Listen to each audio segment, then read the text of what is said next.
They say that on certain nights, when the fog rolls thick across the Mississippi River, a woman walks the riverbank, barefoot, silent, waiting. Her eyes, they claim, are hollow. Her mouth twisted into something between a grin and a scream. Boaters whisper of seeing her drifting in the mist, sometimes kneeling in the mud, sometimes stepping across the water as if it were solid earth. And if you look too long, she notices you. But who is she?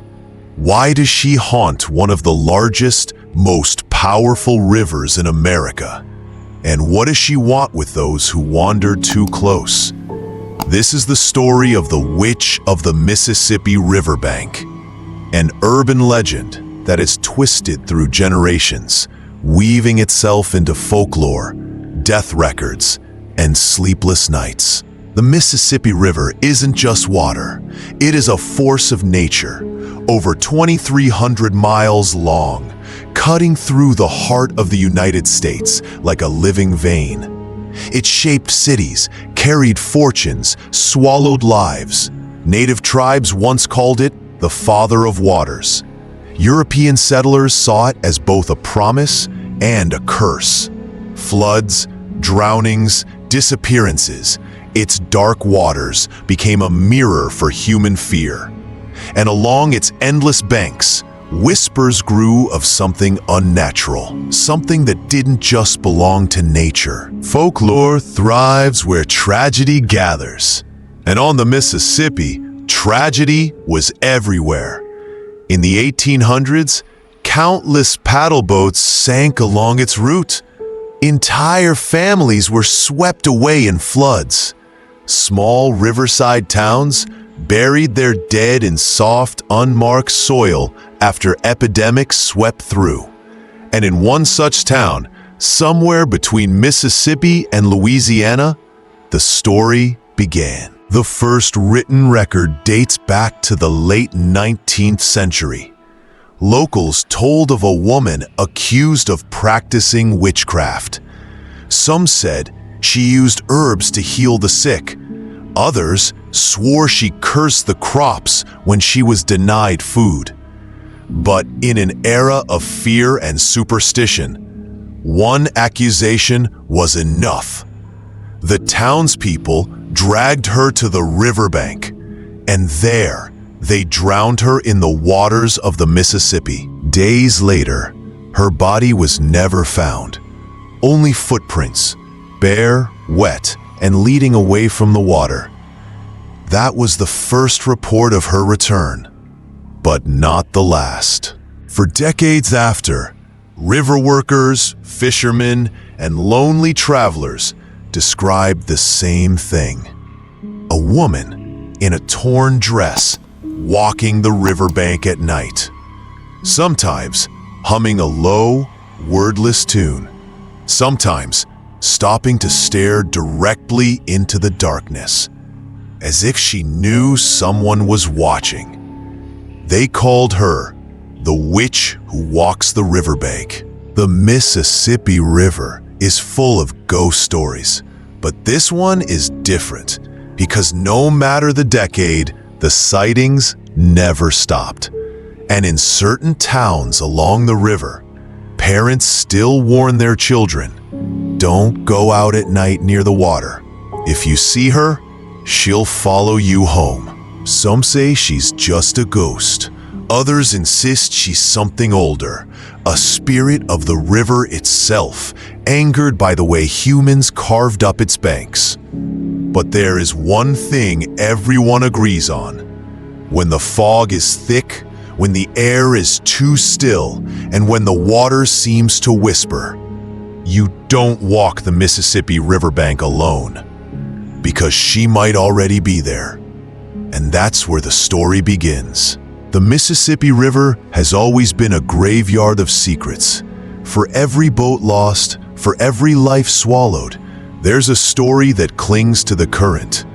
But the tale of the witch who walks the riverbank isn't just a ghost story whispered to scare children. It's a legend retold by boatmen, hunters, and townsfolk across generations, and every retelling seems to echo the same details. In 1912, a steamboat captain named Harold Finch wrote in his logbook, "Thick fog rolled in at midnight. I swear I saw a woman walking along the riverbank, though no road was near. Dress soaked, face pale as the moon, looked up at us, then vanished." The entry was later found in a trunk stored in a New Orleans attic. No one could explain it, but locals weren't surprised. By then, the Witch of the Riverbank was already a name that sent shivers through the Delta towns. In the 1930s, drownings began to link back to her legend. Fishermen pulled from the water claimed they'd seen a woman calling to them from the bank. One boy, only 14, told reporters, "She wasn't screaming, she was singing, real soft, like a lullaby. Then I fell." The boy survived, but 3 others from that same boat were never seen again. Even today, hunters in the backwaters of Mississippi and Louisiana trade warnings. One man recalled setting out at dawn and finding footprints pressed deep into the wet sand. Not animal prints, not boot tracks, bare human footprints. They stretched for nearly a mile, then ended suddenly, as though the figure had stepped back into the river. Ask the old men at a riverside bar in Natchez, and they'll all tell you the same thing. Don't whistle by the river at night. Don't call out if you hear a woman crying. And if you see her, don't follow.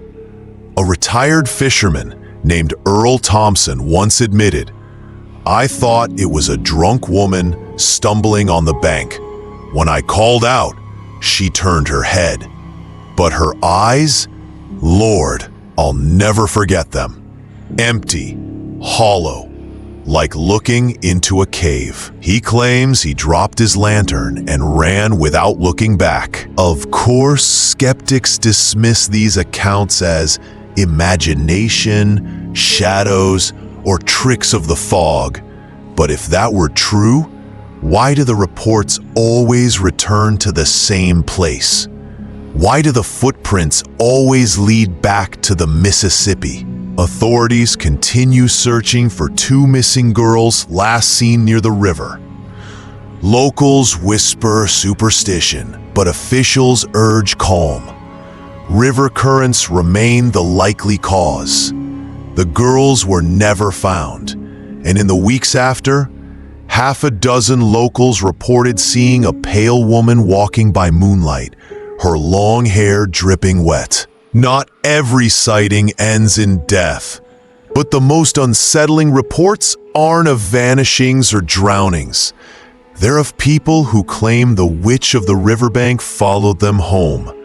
One story, passed down in Greenville, Mississippi, describes a man who heard footsteps behind him all the way from the river to his front porch.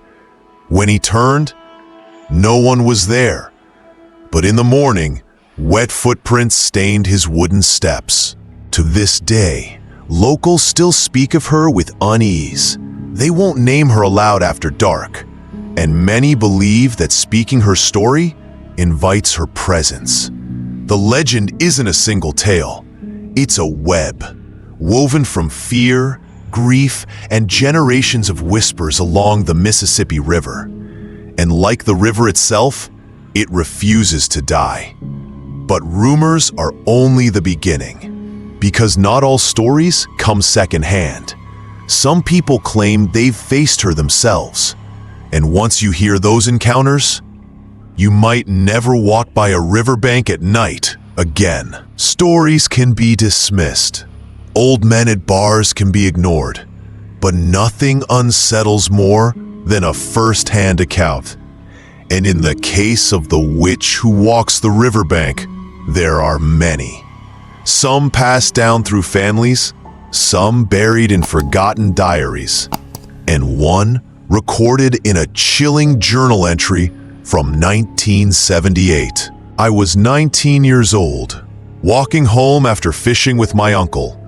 The fog was thick that night, thicker than I'd ever seen. I could barely make out the river, though I could hear it. Loud, rushing, hungry. Then through the mist, I saw her. The writer never named her, but the description matches every account before and every sighting since. She was standing barefoot in the mud. Her dress clung to her legs, dripping water, though it wasn't raining. She didn't move at first, just stared, her head tilted, her hair falling heavy over her face.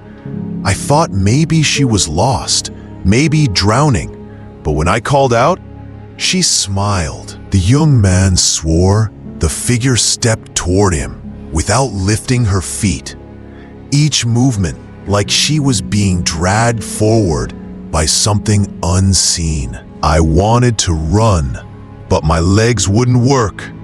My chest felt heavy, like someone was pressing on me. She raised her hand, just one, pointed to the river.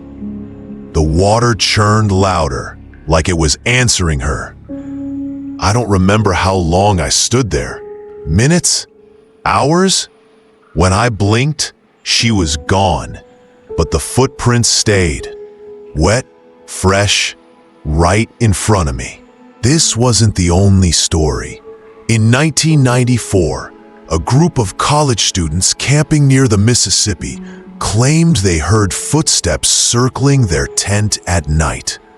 The next morning, the ground was covered in bare footprints, pressed into the soil so deep they looked burned into the earth.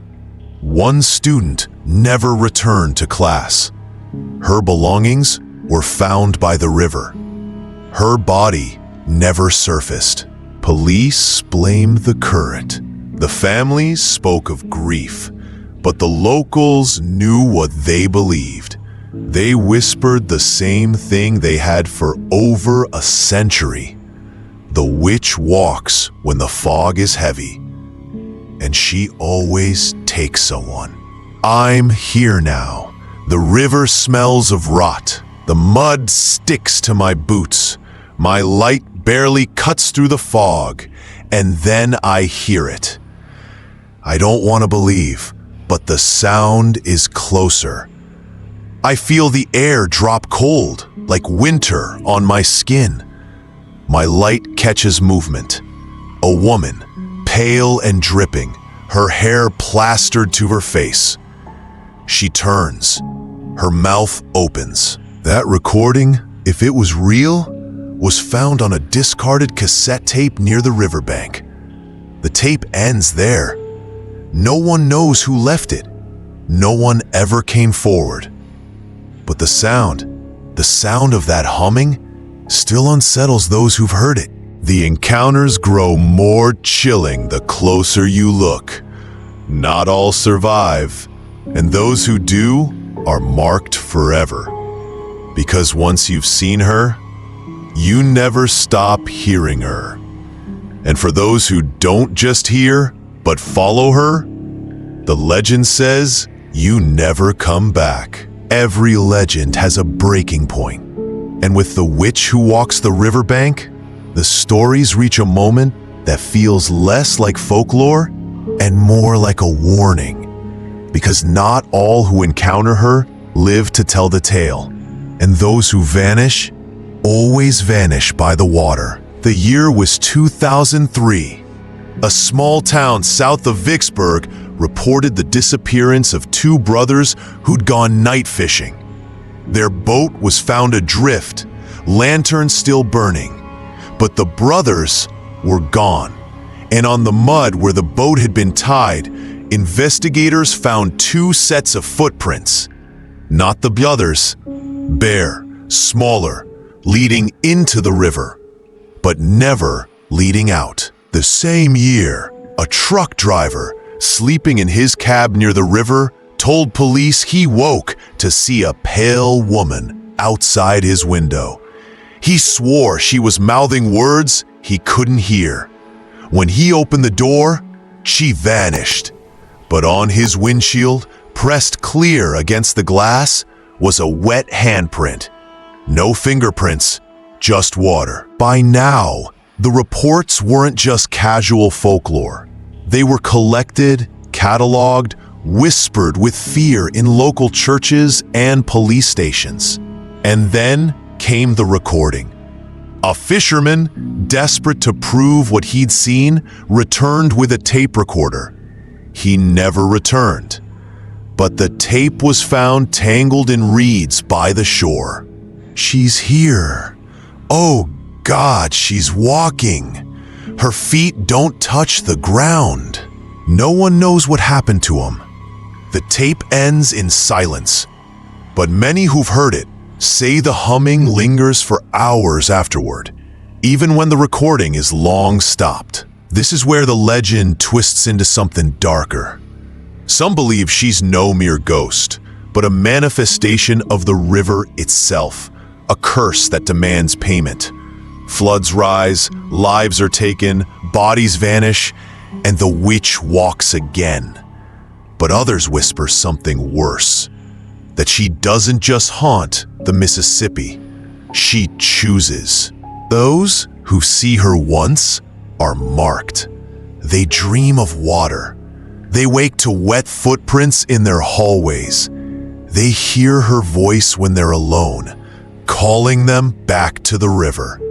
And eventually, they go. No body, no struggle, just silence. The Mississippi takes them, the witch watches, and the current keeps its secrets. What if she isn't bound to the river?